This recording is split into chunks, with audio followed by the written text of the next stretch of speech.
சிந்திக்க வைக்கும் ஜென் கதை. உலகத்திலேயே விலை மதிக்க முடியாதது எது என்று ஒரு மாணவன் ஜென் குருவை கேட்டான்.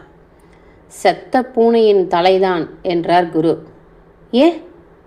ஏனென்றால் அதற்கு தான் யாரும் விலை சொல்ல முடியாது என்றார். குருவின் பதிலில் இருக்கும் கிண்டல் வெளிப்படையானது. இந்த மாதிரி கேள்விகளை கிண்டலான பதிலில் சமாளிப்பது சிலருக்கு கைவந்த கலை. எழுத்தாளர் சுஜாதாவிடம் ஒருவர் எப்பொழுது எழுதுவதை நிறுத்துவீர்கள் என்று கேட்டாராம். அதற்கு அவர் சொன்ன பதில் என்ன தெரியுமா? ராத்திரி 11 மணிக்கு.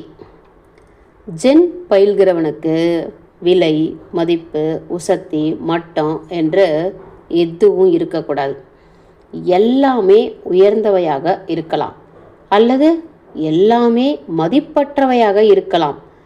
இந்த அசர்ட்டிவ்னஸ் ஆன்மீகத்திற்கு மிக அவசியம் என்பதை உணர்த்தவே இந்த கிண்டல்.